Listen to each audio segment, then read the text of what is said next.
YCP నేత పేర్ని నాని బందర్కే కాదు ఈ రాష్ట్రానికి పెద్ద పిచ్చోడు అని మంత్రి కొల్లు రవీంద్ర విమర్శించారు. గత కొన్ని రోజులుగా పేర్ని నాని చేస్తున్న వ్యాఖ్యలపై మచిలీపట్నంలో ఏర్పాటు చేసిన మీడియా సమావేశంలో మండిపడ్డారు. అక్కడ ఫ్లాట్లు మా వాళ్ళు తీసుకుని మా నాన్నగారు తాతగారు అక్కడ రైస్ మిల్ మిషనరీ తయారు చేసేవాళ్ళు. అందులో రైస్ మిల్ ఉండేది. అక్కడ చుట్టూ చెరువులు అయిపోతే రైస్ మిల్ నడవట్లేదని చెప్పి ఐస్ ప్లాంట్ కింద కన్వర్ట్ చేసుకుని ఇవాళ ఐస్ ప్లాంట్ రన్ చేసుకుంటామంటే మా అన్న కొడుకులే రన్ చేస్తుంటే అదేదో నేను అక్కడ పొలాలు కొనేసి ఎకరాలు కొనేసాను, దాంట్లో ఐస్ ప్లాంట్ కట్టానని చెప్పి మాట్లాడుతున్నామంటే ఒకసారి ఆలోచించాలి. మనం అందరూ కూడా ఆలోచించాల్సినటువంటి సమయం. వీళ్ళు మతిస్థిమితం చెడిపోయి ఏదో ఒకటి బురద చల్లాలి, ఏదో ఒకటి చేయాలి, ఇలాంటి ఒక దుర్మార్గమైనటువంటి ఆలోచనలు ఉన్నటువంటి వ్యక్తులు. ఇంకోసారి చెప్తున్నా, నా కుటుంబ సభ్యుల గురించి మాట్లాడితే మటుకి నాలుగు చీరుతాను. ఎవరైనా సరే ఒళ్ళు దగ్గర పెట్టుకుని మాట్లాడు. ఇంటికి వస్తే మర్యాద ఇస్తాం, ఇంటికి వస్తే భోజనం పెడతాం, ఒక కాఫీ ఇస్తాం, అది కూడా తప్పేనా? దానికి పిచ్చి పిచ్చి మాటలు మాట్లాడుతున్నాం. ఒళ్ళు దగ్గర పెట్టుకో. నా కొడుకు అతని ఇంజనీరింగ్ చదువుకుని మచిలీపట్నంలో ఒక ఇండస్ట్రీ పెట్టుకుని 10 మందికి ఎంప్లాయ్మెంట్ కల్పించడానికి తను ప్రయత్నం చేస్తా ఉంటే ఇవాళ వాళ్ళని రాజకీయాల గురించి మాట్లాడతావా? నీకులాగా గంజాయి వ్యాపారం నేను నా కొడుకుని పంపలా, నీకులాగా అచ్చోసిన ఆంబోలాగా రోడ్ల మీద వదిలేలా. పిచ్చి పిచ్చి వాగుడు వాగితే తాట తీస్తాం, గుర్తుపెట్టుకోండి. ప్రతి ఒక్కరికి చెప్తా ఉన్నా, మర్యాద ఇస్తే మర్యాదగా ఉంటాం, మర్యాద తప్పితే ఇవాళ ఆ రోజున నువ్వు చేసినటువంటి దుర్మార్గం వల్ల నీ భార్య పేరు పెడితే నేను ఆ రోజున ముఖ్యమంత్రి గారితో ఇవాళ వచ్చింది కాబట్టి సమయం వచ్చింది కాబట్టి చెప్తా ఉన్నా, ఇదంతా చేసింది పేర్ని నాని, అమాయకురాల భార్య. అమ్మాయికి ఏం తెలియదు, మొత్తం దోపిడీ చేసిందంతా పేర్ని నాని అని చెప్పి మేము డిస్కస్ చేసుకోవడం జరిగింది. అలా గౌరవిస్తాం, మహిళలంటే గౌరవిస్తాం. మీరు ఇంత నీచానికి దిగుతారా? రాజకీయాల కోసం రోడ్డు మీదకి ఆడవాళ్ళని తీసుకొచ్చే నీచాతి సంస్కృతి నిజంగా సిగ్గు అనిపిస్తూ ఉంది. ఇట్లాంటి మనుషులు మాట్లాడుతున్న మాటలు. ఇవాళ మేము ప్రతిదానికి రూపాయికి అకౌంట్ ఉంది, బ్యాంక్ లోన్లు ఉన్నాయి, రైస్ మిల్ మేము వాళ్ళు కట్టుకుంది కాదు, ప్రతి రూపాయికి లెక్క ఉంది. మేము ఏది చేసినా లోన్ తీసుకునే చేసుకుంటున్నాం. దీనికి అవినీతి అని చెప్పి తప్పుడు మాటలు మాట్లాడితే పద్ధతిగా ఉండదని కూడా హెచ్చరిస్తా ఉన్నా. ఇవాళ చంద్రబాబు నాయుడు గారి గురించి నువ్వు మాట్లాడతావా? ఆయన వయసు గురించి నువ్వు మాట్లాడతావా? సిగ్గు అనిపించట్లా? పారిపోయావు, గోడూరుకి పారిపోయావే ఆ కేసులో, బియ్యం కేసులో. అడ్రస్ లేకుండా పోయారే, తండ్రి కొడుకులు ఇద్దరు మొత్తం ఇల్లంతా సర్దేసుకుని వెళ్ళిపోయారే. ఏదో పోటుగాళ్ళలాగా వచ్చినప్పుడు మాట్లాడుతున్నావు. గుడివాళ్ళలో గుద్దుతున్నారని చెప్పి ఇంట్లో పడుకుని నన్ను హౌస్ అరెస్ట్ చేశారని చెప్పి సిగ్గు లేకుండా సిగ్గుమాలినటువంటి మాటలు మాట్లాడుతున్నావే. అసలు బాబు గారి గురించి అసలు మాట్లాడటానికి మీకు అర్హత ఉందా? వయసు గురించి మాట్లాడుతూ ఉన్నావు. ఇవాళ 18 గంటలు కష్టపడతా ఉన్నారు. ఇవాళ ఈ వయసులో కూడా ఈ రాష్ట్రం కోసం కష్టపడతా ఉన్నారు. నీ బీపీ షుగర్లు వేసుకుని ముసుగుదాన్ని పడుకునే రకం నువ్వు, అది అందరికీ తెలుసు. ఇంటికి వస్తే సమస్యల కోసం వస్తే తలుపులు వేసుకుని గెళ్ళెట్టుకు పడుకున్న రోజులు పడిగాపులు పడ్డారా? అవన్నీ మాకు తెలీదా? బందర్లో ప్రజలకు తెలీదా? అందరికీ తెలుసు. ఇవాళ అచ్చోసిన ఆంబోతులాగా తయారయ్యి ఆ అమ్మాయి గురించి బీసీ కార్డు ఉపయోగించాలని చెప్పి ఏంటి నీచ సంస్కృతి? మీరు కాదా అమ్మాయిని? విశాఖపట్నం మెంటల్ హాస్పిటల్లోని అకాడమిక్ బ్లాక్ ను ఆయుష్మాన్ ఆరోగ్య కేంద్రాన్ని మంత్రి సత్యకుమార్ ప్రారంభించారు. ఈ కార్యక్రమంలో ఎమ్మెల్యే వెలగపూడి రామకృష్ణబాబు, కూటమి నేతలు, వైద్య అధికారులు పాల్గొన్నారు. ఈ సందర్భంగా మంత్రి సత్యకుమార్ మాట్లాడారు. అర్థమవుతుంది వీటి ఈ సంవత్సర కాలంలో తీసుకొచ్చిన మార్పు రాబోయే రోజుల్లో దీర్ఘకాలిక ప్రణాళికతో కూడా పోతున్నాం. రాష్ట్రంలో ఈ ఐఎంఆర్ రాబోయే రోజుల్లో, ఎందుకంటే మానవ వనరులకి ఆరోగ్యానికి అవినాభావ సంబంధం ఉంది. ఏ రాష్ట్రం ఆర్థిక ప్రగతికి ప్రజల ఆరోగ్యానికి అవినాభావ సంబంధం ఉంది. ఈ రాష్ట్రానికి ఒక నిర్దిష్టమైన లక్ష్యాన్ని 2047 నాటికి గౌరవ ముఖ్యమంత్రి గారు Swarnandhra, healthy, wealthy, happy Andhra Pradesh నిర్మాణం కోసం చేపట్టారు. ప్రజల ఆరోగ్యంగా ఉంటేనే మనం అనుకుంటున్న స్వర్ణాంధ్ర కానీ లేదా వికసిత ప్రధానమంత్రి గారు ఆకాంక్షిస్తున్న వికసిత భారత నిర్మాణం అవుతుంది. కాబట్టి దీంట్లో భాగంగానే ఎంఎంఆర్ని ఇప్పుడు 43 నుంచి 5 తీసుకొచ్చే ప్రయత్నం చేస్తున్నాం. ఐఎంఆర్ని 23 నుంచి 2కి తీసుకొచ్చే ప్రయత్నం చేస్తున్నాం. అవుట్ ఆఫ్ పాకెట్ ఎక్స్పెండిచర్ని 63% నుంచి 15% తీసుకెళ్లే దిశగా కూడా చర్యలు చేపట్టడం జరిగింది. రాబోయే రోజుల్లో ఈ 29 నాటికే ఒక సమూలమైన మార్పుని ఆరోగ్య వ్యవస్థలో రాష్ట్రంలో చేసి చూపిస్తాం. స్వర్ణాంధ్ర నిర్మాణానికి ఆంధ్రప్రదేశ్ ఆరోగ్య మీకు ఏజెన్సీలో ప్రెగ్నెన్సీ మనం పేపర్లలో వస్తున్న నెగిటివ్ ఏంటంటే గతంలో రహదారుల మీద దృష్టి పెట్టకపోవడం. ఇవాళ పవన్ కళ్యాణ్ గారు దాని మీద ప్రత్యేక దృష్టి పెట్టి పీఎం జన్మన్ కింద ఇవాళ గ్రామాలకి, సుదూర ప్రాంతాలకి రహదారి లేని కారణంగా అవి చేస్తున్నాం. మీరు ఆశ్చర్యపోతారు. ఈ ఫీడర్ అంబులెన్సులు గతంలో ఎన్డీఏ 1 ఉన్నప్పుడు చంద్రబాబు నాయుడు గారి నాయకత్వంలో 132 ఫీడర్ అంబులెన్సులు గిరిజన ప్రాంతాల్లో పెడితే 5 సంవత్సరాల పాటు వాటి నిర్వహణ లేకపోవడం వల్ల వాటిని మూలన పడేశారు. మేము వచ్చిన తర్వాత వాటిని మళ్ళీ రీఫర్బిష్ చేసి 119 ఫీడర్ అంబులెన్సులు ఇవాళ మళ్ళీ దీంట్లోకి తీసుకొచ్చాం. ఇప్పుడు కొత్తగా టెండర్లు పిలిచి మరికొన్ని సేకరిస్తున్నాం. 860 బైకుల ద్వారా ఇవాళ కొత్తగా టెండర్లు పిలుస్తున్నాం. అంటే గిరిజన ప్రాంతాల్లో ఈ లోటుపాట్లను సవరించే ప్రయత్నం చేస్తున్నాం. ప్రధానంగా నేను ఈ సందర్భంగా చెప్పదలుచుకుంది ఏంటంటే, ఒక కమిట్మెంట్ ఉన్న డాక్టర్లు కొద్దిమందే ఉంటున్నారు. గిరిజన ప్రాంతాలకు ఇప్పుడు ఎక్కడికి వెళ్ళినా కూడా ట్రాన్స్ఫర్ అడుగుతున్నది ఏంటంటే మేము పట్టణ ప్రాంతాల్లో ఉండాలనే దీంట్లో ఉన్నారు. ఆ కమిట్మెంట్ డాక్టర్ల వ్యవహార శైలిలో కూడా మార్పు తీసుకొచ్చే దిశగా ప్రయత్నాలు చేస్తున్నాం. ఎందుకంటే వారి ఇంత పవిత్రమైన వృత్తిని ఎన్నుకున్నప్పుడు ప్రజలకు సేవ చేయడం కోసం వెళ్ళాలి. ఆ ప్రాంతాల్లో ఇన్సెంటివ్ కూడా ఇస్తున్నాం. 50% అడిషనల్ ఇన్సెంటివ్ ఇస్తున్నాం శాలరీస్లో. అదేవిధంగా వాకింగ్ ఇంటర్వ్యూస్ చేసి ఎవరికి ఉత్సాహం ఉంటే గిరిజన ప్రాంతాల్లో పనిచేయడానికి సిద్ధంగా ఉంటే వారిని వాకింగ్ ఇంటర్వ్యూస్ చేసి కలెక్టర్లకు కూడా ఆదేశాలు ఇవ్వడం జరిగింది.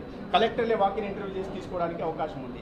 ఈ రకంగా అనేక రకాలైన చర్యలు గిరిజన ప్రాంతాల్లో తీసుకుంటున్నాం. ప్రధానంగా ఈ సికిల్ సెల్ అనీమియా తగ్గించడానికి కూడా ఇవాళ సర్వే చేయడం జరిగింది. 19 లక్షల టార్గెటెడ్ పాపులేషన్ ట్రైబల్ ఏరియాస్లో ఉంటే వాళ్ళ 11 లక్షల మందికి చేయడం జరిగింది. దాంట్లో 2,000 మంది దాకా ఈ డిసీజ్తో ఉన్న వాళ్ళు, 19,000 మందిని క్యారియర్తో ఉన్న వాళ్ళని ఉన్నాం. కాబట్టి ఈ బ్లడ్ డిజార్డర్స్తో ఉన్న వాళ్ళని కూడా ఒక కార్డు తీసుకొచ్చి ఈ అవగాహన కల్పించే ప్రయత్నం చేస్తున్నాం. ఈ జీన్స్ ఉన్న వాళ్ళు, జెనెటికల్ ప్రాబ్లమ్స్ ఉన్న వాళ్ళకి ఈ జీన్స్ ఉన్న వాళ్ళు మెనరికం చేసుకోకూడదు అనేది తీసుకొచ్చి ఆ లోడును కూడా తగ్గించే ప్రయత్నం చేస్తున్నాం. ప్రధానంగా ఈ నాన్ కమ్యూనికబుల్ డిసీజెస్ పెద్ద ఛాలెంజ్గా పరిణమించిన క్రమంలో ఈ 10 రకాల డిసీజులని, హైపర్ టెన్షన్ కానీ, డయాబెటీస్ కానీ, లేదా సిఓపిడి కానీ, లేదా సివిటిఎస్ కానీ, లేదా ట్రామా కానీ, లేదా సీకేడి కానీ, లేదా లివర్ కానీ, ఇటువంటివి గుర్తించి 80% డిసీజ్ బర్డన్ ఉంటున్న వాటిని జిల్లాల వారీగా మ్యాపింగ్ చేయడం జరిగింది.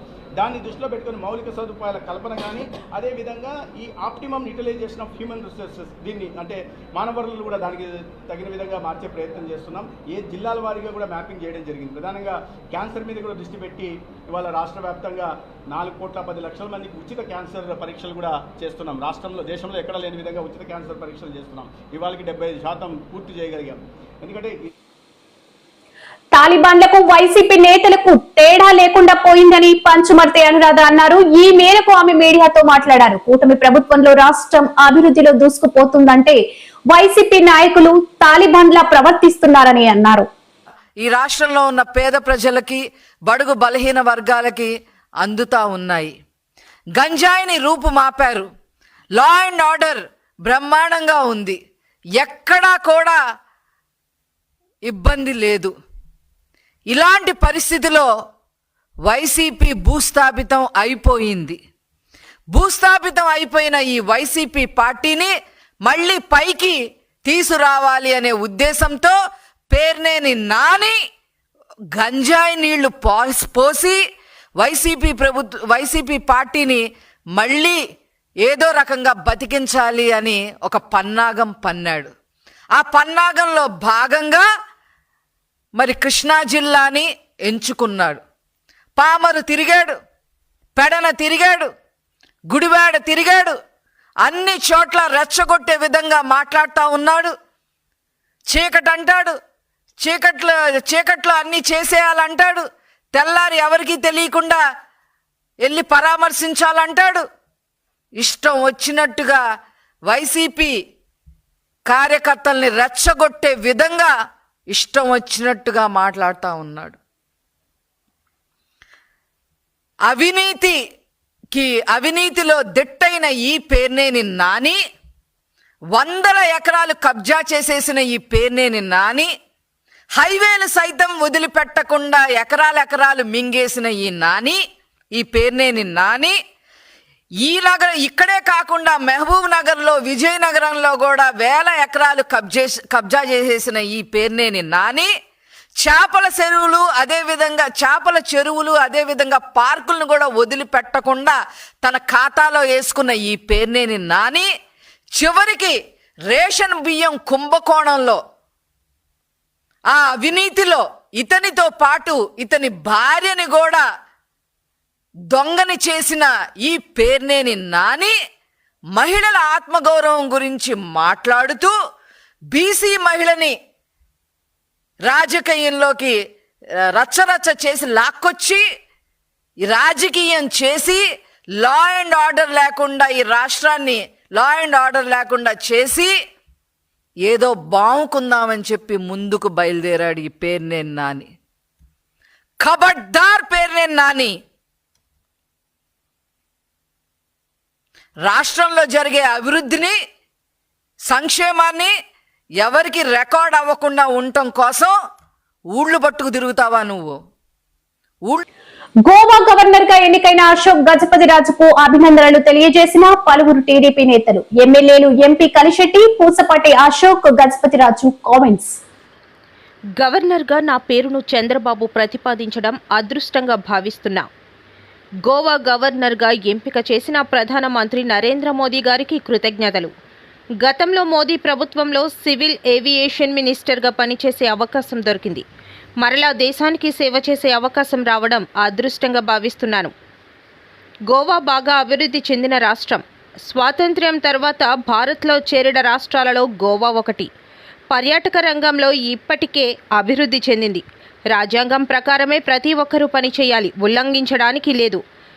పదవుల కోసం ఏనాడు పరితపించలేదు. పదవులు వచ్చిన తరువాత బాధ్యతగా పనిచేయడమే నా సిద్ధాంతం. దేవుడు ధర్మం వైపు నిలబడే కుటుంబాన్ని నాకు అందించడం అదృష్టం. విశేష్ తెలియజేసిన ప్రతి ఒక్కరికి ధన్యవాదాలు. తెలుగువాడిగా మరింత బాధ్యత పెరిగింది. తెలుగువారు అంతర్జాతీయంగా ఎంతో పేరు ప్రతిష్టలు తీసుకొచ్చారు. వాటిని నిలబెట్టడం బాధ్యత. ఇప్పటికే యాక్టివ్ రాజకీయాలకు రిటైర్మెంట్ తీసుకున్నా. ఎక్కడికి వెళ్ళినా, ఎంత ఎత్తుకు ఎదిగినా విజయనగరం పట్టణాన్ని మర్చిపోను. ఇప్పటికే గోవా ముఖ్యమంత్రి, గవర్నర్లు ఫోన్ చేసి శుభాకాంక్షలు తెలిపారు.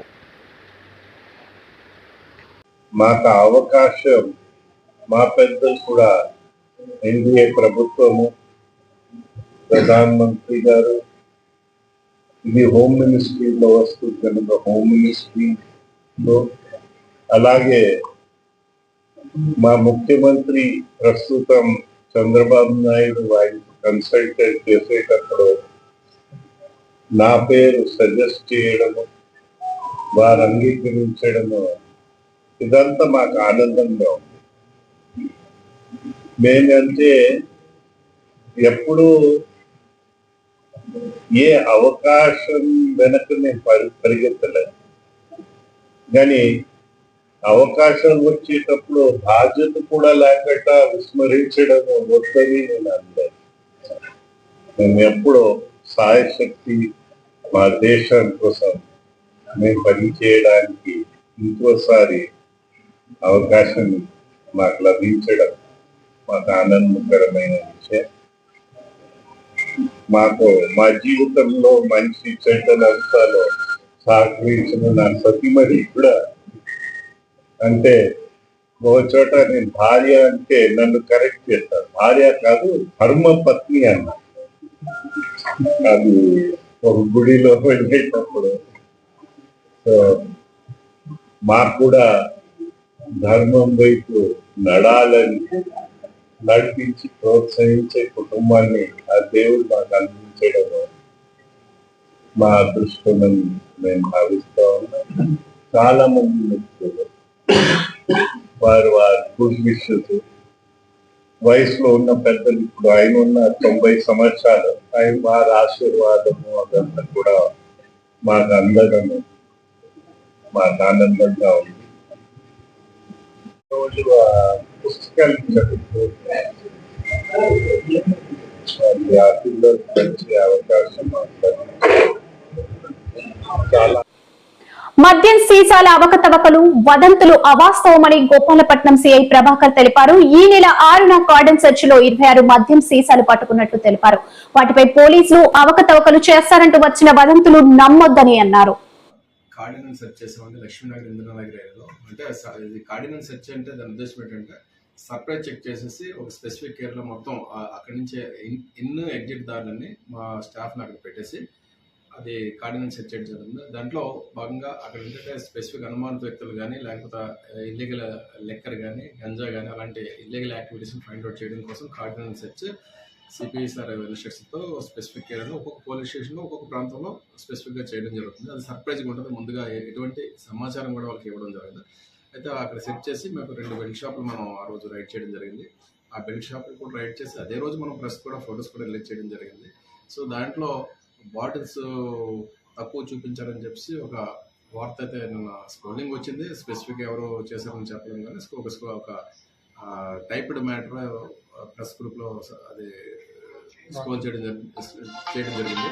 అది పూర్తిగా అవాస్తవం అండి. అదే రోజు మనం పట్టుకున్న రోజు మరుసటి రోజు ఆ రోజు న్యూస్ ఇవ్వడం జరిగింది. మరుసటి రోజు పేపర్లో కూడా రావడం జరిగింది. ఆ ఎన్ని బాటిల్ ఉన్న ఏంటంటే పేపర్లో కూడా విత్ ఫోటో కూడా వచ్చింది.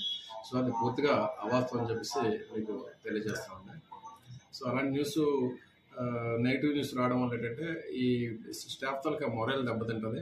అంటే అది బయటికి న్యూస్ ఎలా వస్తుందంటే అది నిజమేమో అన్న ఇంప్రెషన్ ఉంటుంది. ఎంతమంది చదువుతారు, తర్వాత దాని ఖండన కూడా ఎంతమంది చదువుతారని చెప్పలేం. బట్ అలాంటి న్యూస్ స్ప్రెడ్ చేయొద్దని చెప్పేసి స్పెసిఫిక్ ఆ సంబంధిత వ్యక్తులను మేము కోరుతున్నాం. దానివల్ల పోలీస్ ఇమేజ్ కూడా దెబ్బతినే అవకాశం ఉంది. సో మేము ఈరోజు అందుకే పత్రికా ముఖంగా దీన్ని ఖండిస్తున్నామండి. దత్తి రాజేరు మండలంలోని మానాపురం రైల్వే గేట్ వద్ద ఈగల్ టీం తనిఖీల్లో సోమవారం భారీ మొత్తంలో గంజాయి పట్టుబడింది. ఒడిశా నుంచి విశాఖకు 2 కార్లలో తరలిస్తున్నటువంటి 230 కిలోల గంజాయితో పాటు 2 అదుపులోకి తీసుకున్నామని ఎస్పీ బకుల్ చిందాల్ తెలిపారు. 2 బండ్లలో గాంజా వస్తుందని సమాచారంతో పెదమానాపురం రైల్వే గేట్ దగ్గర వెహికల్ చెకింగ్ చేయడం జరిగింది. ఈ ఆపరేషన్లో ఈగల్ టీంతో కలిసి జిల్లా పోలీసు కంబైన్డ్ ఆపరేషన్ చేయడం జరిగింది. ఈ ఆపరేషన్లో 2 బండ్లు గాంజాతో ఒడిశా వైపు నుంచి వస్తున్నాయి.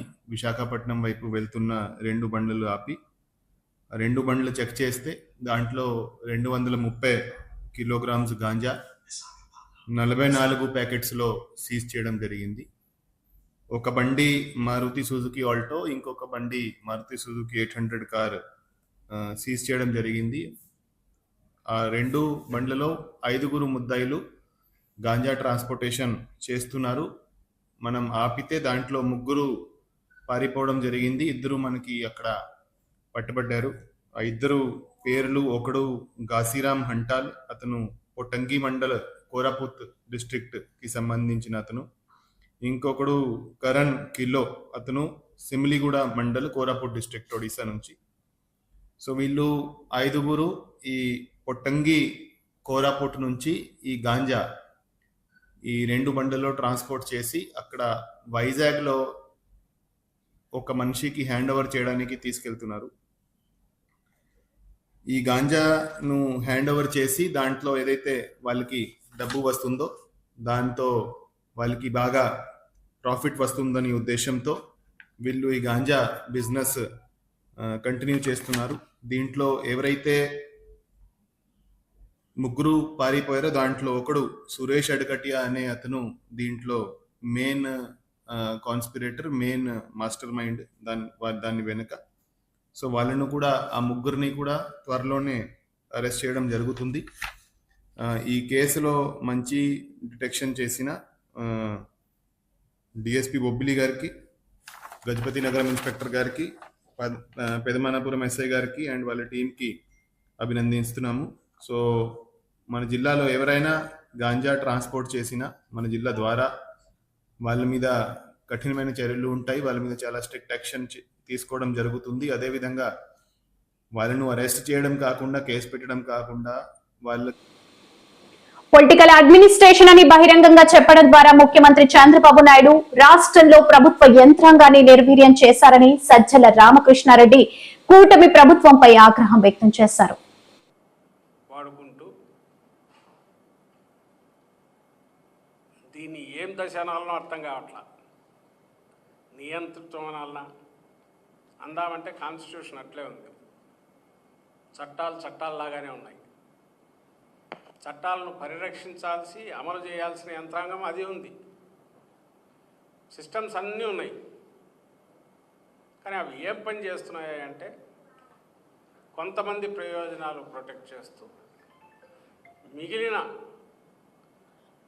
మెజారిటీ ప్రజలనండి, లేకుంటే డిసెంట్ అంటే అసమ్మతి వాయిస్నండి, అది ఎక్కడా లేవకుండా మెజారిటీ ప్రజల ప్రయోజనాలను వాటి నుంచి పట్టించుకోకుండా కేవలం ఈ మాఫియా ముఠాలాగా తయారైన, రాజ్యాంగం ప్రసాదించిన ఆ ఎన్నికల్లోనే ప్రజల ఓటు తీసుకొని దాని ప్రకారమే పవర్లోకి వచ్చి వాళ్ళు తమ ప్రయోజనాలు పరిరక్షించుకునే దీనిగా తయారు చేసుకుంది. ఇది అందుకు మాత్రమే ఉపయోగపడుతుంది. ఇదంతా ఒక ఏడాదిలోనే చేయగలిగారు. డూబియస్ డిస్టింక్షన్ అంటారంటే ఒక చెత్త దాంట్లో ఒక మంచి రికార్డు సృష్టించినారంటే ఇందులో సృష్టించినారు చంద్రబాబు నాయుడు గారు. ఈ మధ్యనే 50 ఏళ్ళు అయినా ఎమర్జెన్సీ ప్రకటించి అని ఆ చీకటి అధ్యాయాన్ని గురించి దేశమంతా కూడా చర్చించుకుంది. అప్పట్లో ఇందిరాగాంధీ